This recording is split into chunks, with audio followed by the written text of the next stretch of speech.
بسم اللہ الرحمن الرحیم۔ السلام علیکم دوستو، پاک ٹیلنٹ 92 میں خوش آمدید۔ تحریک لبیک پاکستان کے سربراہ علامہ سعد حسین رضوی اور ڈاکٹر اشرف جلالی کی ملاقات میں اہم پیش رفت سامنے آ رہی ہے۔ آج الحمدللہ ہماری ایک بات سچ ثابت ہو رہی ہے، آپ کو پروف کے ساتھ دکھائیں گے۔ ہماری پچھلی جو تمام ویڈیو ہیں وہ بھی آپ دیکھ سکتے ہیں کہ کس طرح ہم نے اتحاد اہل سنت کے لیے آواز بلند کی، اور قاری زوار بہادر جو کہ مسلسل یہ کوشش کر رہے ہیں کہ کسی طرح بھی اہل سنت کا جو اتحاد ہے وہ ہو جائے، اور اب لگتا ہے کہ اتحاد کا جو وقت ہے وہ قریب آ چکا ہے، کیونکہ ڈاکٹر اشرف جلالی سے بھی ان کی ملاقات ہو چکی ہے۔ آپ کو مکمل تفصیل سے بتاتے ہیں۔ مزید آگے بڑھنے سے پہلے اس چینل کو سبسکرائب کریں، ویڈیو کو لائک کریں اور اس ویڈیو کو زیادہ سے زیادہ شیئر کریں۔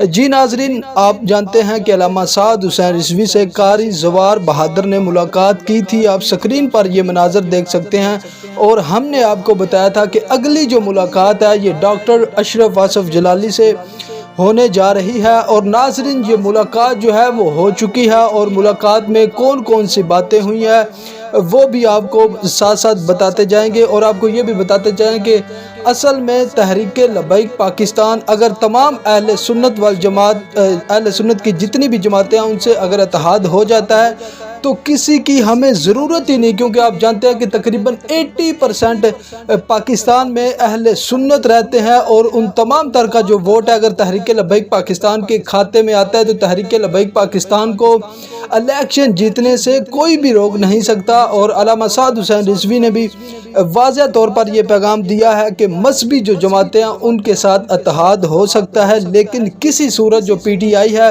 اور نون لیگ اور پیپل پارٹی سیاسی جماعتوں کے کسی صورت جو ہے وہ اتحاد نہیں کیا جائے گا۔ اپنی جو جماعتیں ہیں ان کے ساتھ اتحاد کیا جا سکتا ہے۔ اور اب ڈاکٹر اشرف جلالی سے ملاقات کی ہے قاری زوار بہادر نے، اور تمام تر جو تفصیل ہے وہ شیئر کی ہے، کیونکہ اس سے پہلے علامہ سعد حسین رضوی سے ان کی ملاقات ہوئی تھی، اور ڈاکٹر اشرف جلالی نے بھی حامی بھر لی ہے۔ اور انشاءاللہ جو ہے آنے والے دنوں میں آپ اتحاد اہل سنت کے حوالے سے مزید آپ کو بڑی خوشخبریاں ملیں گی، اور علامہ سعد حسین رضوی اور ڈاکٹر اشرف جلالی ایک پیج پر کھڑے ہوں گے، اور تمام اہل سنت والجماعت جو ہے ان کا جتنا بھی ووٹ ہے وہ تحریک لبیک پاکستان کو جائے گا، اور تحریک لبیک پاکستان تمام دوسری جماعتوں کو لیڈ کرے گی۔